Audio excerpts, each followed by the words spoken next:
Olá, sejam bem-vindos a mais um Espaço e Comunidade. Esse é um programa produzido pelos alunos de Comunicação Social da Universidade de Guarulhos. Eu sou o Felipe Thier. E no programa de hoje, não perca uma super dica de saúde bucal com a dentista Flávia Marinho. Pegue um papel e uma caneta e anote a agenda cultural dessa semana. E no nosso bloco de entrevistas depois do comercial, vamos falar sobre candomblé com a mãe Cláudia. Não saia daí, o programa Espaço e Comunidade começa agora.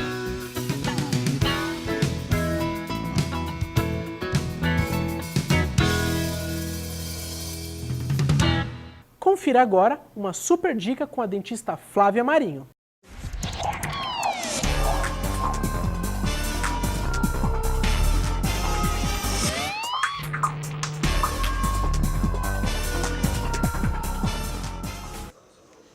O tártaro e a cárie são problemas muito atuais e muito constantes no consultório dentário. Muitos pacientes querem saber como... Muitos pacientes... Volta sempre do começo? O tártaro e a cárie são os principais problemas bucais encontrados no consultório dentário, onde os pacientes sempre procuram evitá-los. Como podemos evitá-los? Podemos evitar o tártaro e a cárie através de uma boa escovação. Essa escovação ela deverá ser feita logo após o café da manhã, o almoço e o jantar. Escovando bem os dentes, estaremos livres de cáries e de tártaros. As cáries podem, numa etapa mais evoluída, levarem o paciente a ter dor, a terem problemas de tratamento de canal e muitas vezes até a perder o dente. Com o tártaro, nós também temos alguns outros problemas. Com a evolução do tártaro, nós temos a gengivite, que se não tratada vira uma periodontite, que também é uma inflamação um pouco mais grave das gengivas, também afetando a parte óssea da estrutura bucal. E se não tratada a periodontite, o paciente pode perder o dente por eles ficarem moles. Então, no consultório dentário, a gente trabalha muito na prevenção, cuidando das cáries e dos tártaros, orientando e tratando sempre os nossos pacientes. Anote aí a agenda cultural dessa semana. A Secretaria de Cultura está com inscrições abertas para o Programa de Fomento ao Teatro e à Dança. O concurso vai selecionar projetos que proponham a produção com base na pesquisa em linguagem cênica, nas áreas de teatro e dança. As inscrições podem ser feitas até o dia 21 de março. O edital, com todas as informações sobre a participação no processo seletivo e seus anexos, podem ser acessados na área de destaque no site da Prefeitura, www.guarulhos.sp.gov.br. As inscrições serão feitas no próprio Teatro Adamastor, que fica na Avenida Monteiro Lobato, número 734, bairro Macedo. Para mais informações, ligue 287-4160. O programa Espaço e Comunidade vai para um breve intervalo e no próximo bloco nós vamos conferir a entrevista com a mãe Cláudia, esclarecendo um pouquinho mais sobre a religião candomblé. Não saia daí, o Espaço Comunidade volta já.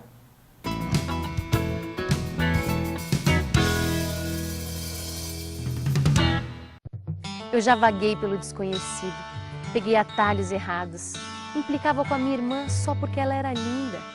Sentei na última carteira para a professora me esquecer, me encolhi feito caracol porque tinha espinhas na cara.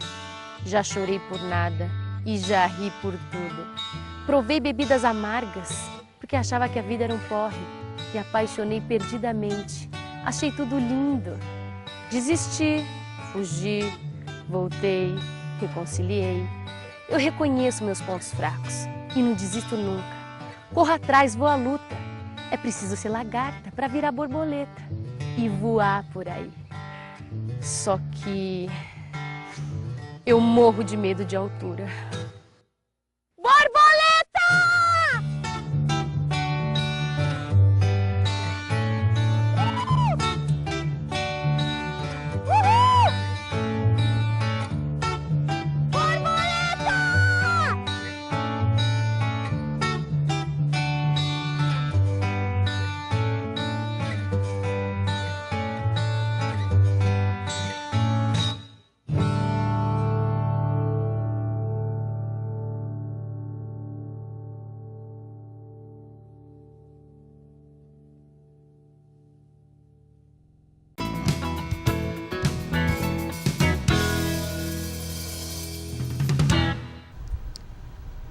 Estamos de volta com o programa Espaço e Comunidade.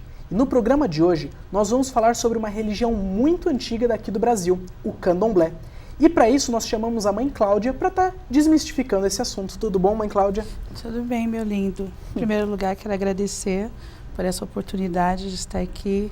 Quero pedir a bênção aos meus mais velhos e aos meus mais novos. E que bom poder estar aqui para bater esse papo com você. Bacana. Eu quero que você fale para mim o que significa a palavra Candomblé. Candomblé. Candomblé não é uma palavra de origem africana. Candomblé é uma palavra, segundo os meus mais velhos, é uma palavra de origem francesa, que significa dança mística, que era quando os escravos se ajuntavam no campo e com os tambores ficavam dançando para os seus deuses. É mais ou menos isso. Então eles visualizaram e chamaram de Candomblé. E qual que é a origem do Candomblé aqui no Brasil? A origem do Candomblé no Brasil, o Candomblé começou com a junção dos escravos que veio da África, né? Porque o Candomblé só existe no Brasil, não existe na África. Na África, cada aldeia tem o seu deus. Aqui, cada Candomblé tem uma junção de, no mínimo, 16 deuses, né? 16 mensageiros, né? Para Olodumare, que esse sim é o Deus, né, onipotente, como em cada religião é dado um nome, né, para ele, Deus, Jeová, nós chamamos ele de Olodumare, o grande criador. Quais são as principais nações do Candomblé aqui no Brasil? Bom, eu vou falar realmente das principais, porque dentro do meu conhecimento eu sei que existe mais nações, são várias etnias. Mas as principais, dentro do meu conhecimento, eu vou falar sobre o Queto, que é a minha nação, Angola, Jeje e Nagô. Entendi. E, assim, eu queria que você falasse o que é um orixá, o que o orixá representa? O orixá. Para nós, crédulos em orixá, ele representa um mensageiro. Porque nós também acreditamos num Deus só, onipotente e poderoso, o grande criador, que é o Olodumare. E os orixás, eles fazem esses intermédios, são os nossos encantados. Cada orixá representa um ser da natureza, uma parte da natureza, né? Então, como todos nós precisamos da natureza, o orixá vem nos dando essa bênção da natureza. E qual que é a diferença de um orixá para outro, assim? Se você puder citar algum e exemplificar o significado dele? Tem. Vamos começar o orixá mais complicado, o mais conhecido, o mais complicado pela sua energia ser complicada mesmo, porque ele é 50-50, metá-metá. Ele é 50% positivo e 50% negativo. A gente vamos falar de Exu. Exu é também mais um orixá, é o primeiro por sinal, né? Costuma-se a lenda de Ifá conta que ele está à direita de Olodumare, porque ao contrário do que as pessoas mistificam ele é o grande mensageiro, ele está em tudo, em todos os lugares, então por isso ele sabe de tudo e de todos. Entendi. E assim, qual que é a diferença? Porque muitas casas cultuam orixás diferentes. Sim. Como isso acontece dentro da casa? O que acontece? Lá na África, cada aldeia cultua um orixá. Aqui vieram povos de todas as aldeias, se ajuntando dentro das senzalas. E por uma necessidade até mesmo do sofrimento que passavam, eles ajuntaram a sua fé, ajuntaram a sua crença. A aldeia de Ogum, a aldeia de Oxum, a aldeia de Xangô, né, e se ajuntaram. Vamos dizer assim, você me perguntou a diferença de cada um deles. Eu comecei por Exu. Logo em seguida vem Ogum, que é o dono do caminho. É aquele que, quando a gente está com um caminho, sabe, meio difícil, não sabe muito bem para onde seguir, nós pedimos a ele uma orientação num caminho melhor para a vida da gente. Também tem Odé, que é o rei da minha nação. O rei da caça, da fartura. Quando a gente está com dificuldade, principalmente alimentar, né, que infelizmente, a nossa religião é uma religião dada, a religião dos pobres. Né?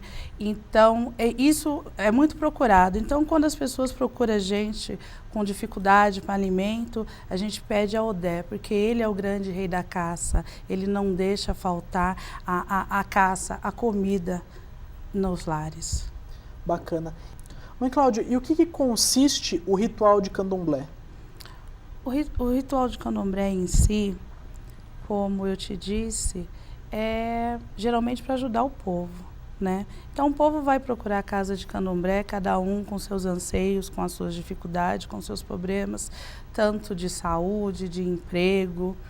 E o primeiro passo dentro de uma casa de candomblé é geralmente o jogo do búzio, o jogo dos oráculos. Né? É Ifá que responde, que vai poder nos ajudar a orientar aquela pessoa. Né? A segunda parte são os rituais, são as festas, as comemorações. Cada orixá tem uma data comemorativa. Cada festa é de um orixá. Essa. Entendi. Então esses encontros acontecem mensalmente ou tem umas datas pré-estabelecidas para estar acontecendo? Tem uma data pré-estabelecida para estar acontecendo. Entendi. E esse aconselhamento pode ser durante a semana mesmo, dentro das casas? Sim, esse aconselhamento existe todos os dias, né? Porque a casa de axé tem portas abertas aos seus filhos e que para problema, para saúde, não tem hora. Não tem dia. Então, nós temos que estar sempre ali, disponível a ajudar um filho de Olodumare, né? Um filho de Deus. Entendi.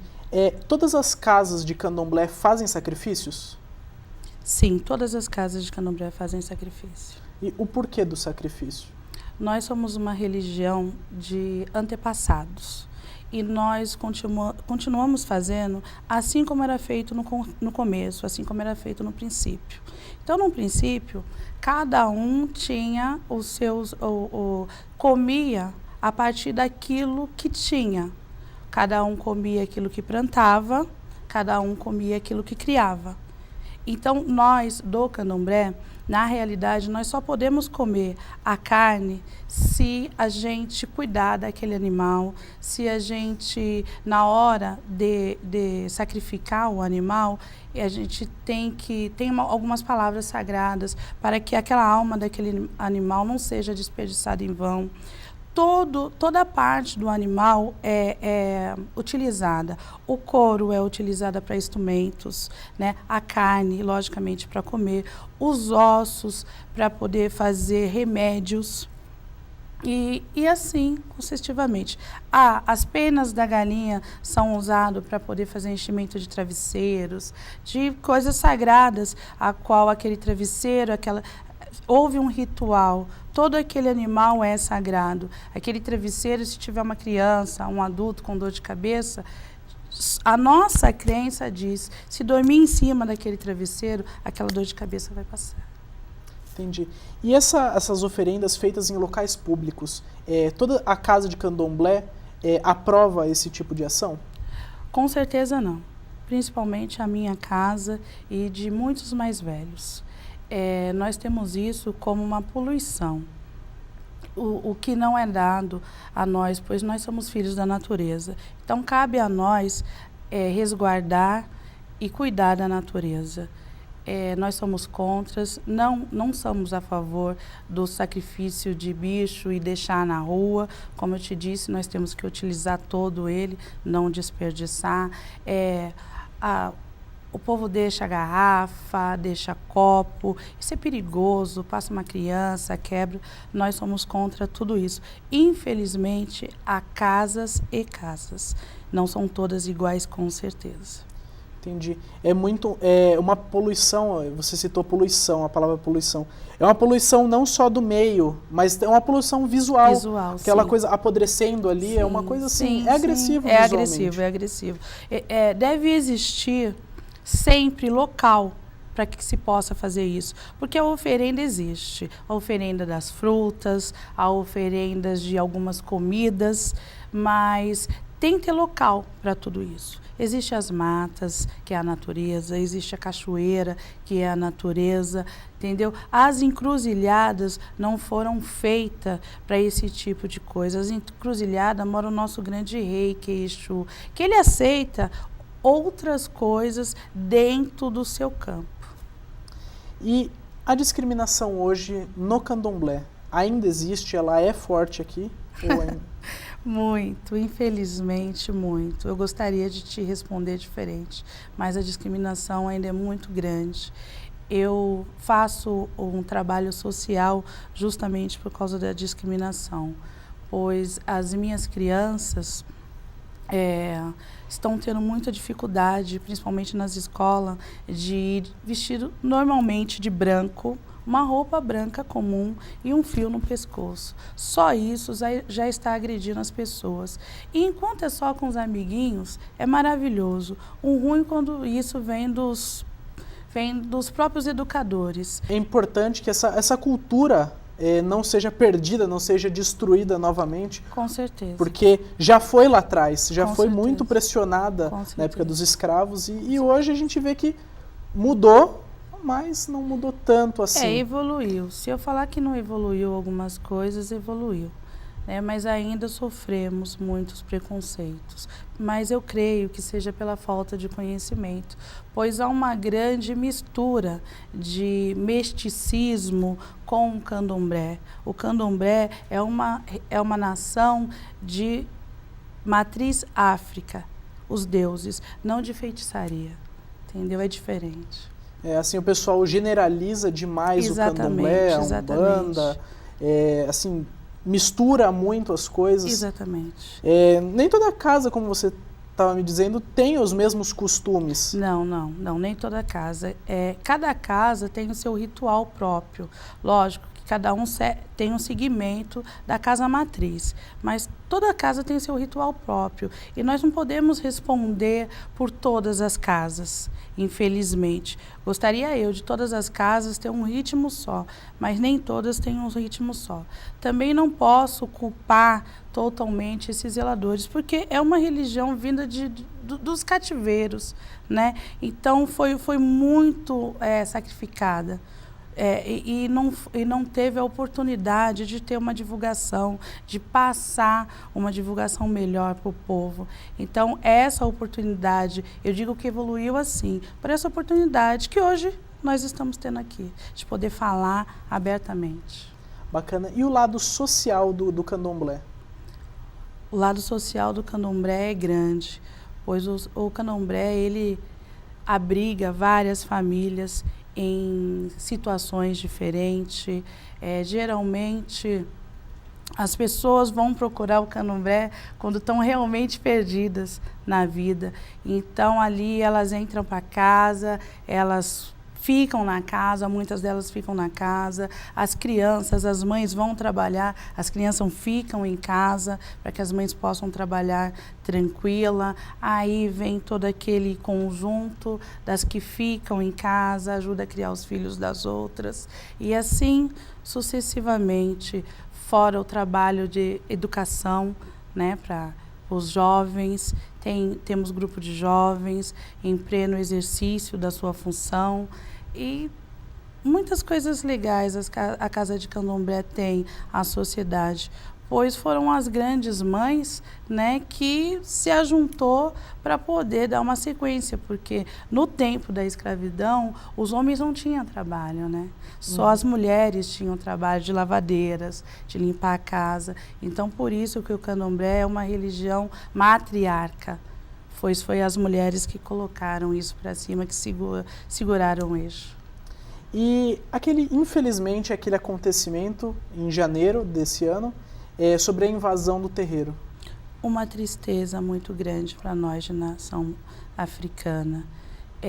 Eu não posso dizer que foi uma perca, porque o meu coração não sente assim, porque eles podem ter derrubado a casa, o Iliaxé Funfun, mas a essência está no solo, porque aquele solo é sagrado. Aquele solo, quem foi ao conhecimento de uma grande orixá, que foi uma menininha, a mando dela foi escolhido aquele solo.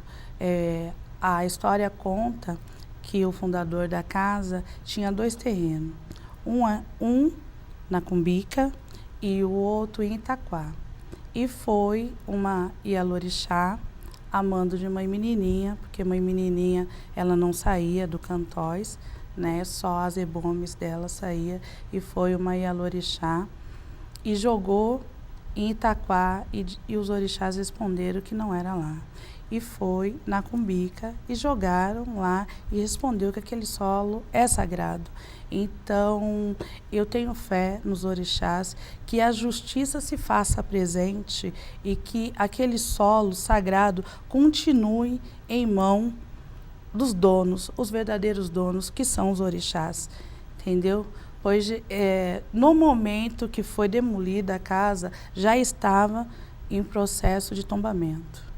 Entendi. Quem invadiu, quem que invadiu o local? Infelizmente, o dono dessa casa já faleceu há muitos anos e ele não deixou filhos. Ele deixou como herdeira a irmã, e essa irmã já está bem velhinha e veio a adoecer, e o filho dela foi que fez isso, porque ele não tem conhecimento da grandeza que é os orixás. Em janeiro, dia 21 de janeiro, foi dia 21, né, o encontro interreligioso? Isso, dia 21 de janeiro é uma data muito importante para nós, porque é uma data contra a intolerância religiosa, e não foi uma data surgida do nada. Há 7 anos atrás, uma Ialorixá morreu na Bahia por preconceito. Então, o presidente, na época, que era o Lula, ele deu esse dia contra a intolerância religiosa, não só da minha nação, como outras religiões também, que sofrem o preconceito religioso. Assim, o pessoal não tem o conhecimento e critica muitas vezes sem conhecer. Sem conhecer. Isso é uma coisa que nós, de nação africana, sofremos muito, porque só de vestir um tecido de roupa diferente e usar um enfeite diferente, já estão agredindo as pessoas na rua. Então, isso é muito humilhante, vindo que nós estamos somente honrando os nossos antepassados. Bacana. E eu queria que você resumisse o candomblé em uma palavra. Axé. Qual o significado de axé? Axé é uma palavra sagrada para nós, porque axé resume amor, paz, esperança, união e sabedoria. Perfeito. Você tem algum recadinho para o pessoal aí de casa sobre o candomblé, se eles quiserem conversar sobre o tema? Eu gostaria principalmente que as pessoas abrissem o coração e respeitassem um ao outro. Porque se Deus, Olodumare, deu o livre-arbítrio, quem somos nós para tirar ele? Eu creio que todas as religiões devem plantar sempre o amor. E é isso que eu planto. Como Ialorixá, eu planto o amor, eu planto a paz entre as nações. E eu peço para que todas as religiões plantem o amor e a paz em todas as nações. Digam e exercitem não à ignorância, não ao preconceito. O preconceito é um sentido pré-estabelecido. Ninguém nasce com raiva, ninguém nasce com preconceito. Isso é uma coisa construída. Eu peço a todos somente muito amor, porque ele é um só. O caminho a chegar até ele é que são vários. Bacana. Você trouxe algumas palavrinhas que você tinha pedido para você estar esclarecendo? Sim, são algumas palavras dentro da minha nação. Eu vou recitar em Yorubá, mas eu vou falar o significado. Que esse é para todos nós. Komaeko, Komarunã, Komasejó, Komaepê. Nada de morte, nada de problemas, nada de doenças, nada de maldade entre todos nós. Obrigado, Mãe Cláudia, por ter esclarecido essa parte que tão no Brasil ainda é mistificada. E se você tem alguma dúvida ou sugestão, ligue para nós, 2464-1796, ou mande um e-mail, tv@ung.br. Esse e outros programas serão exibidos no nosso canal no YouTube. Muito obrigado e até semana que vem com mais Espaço e Comunidade.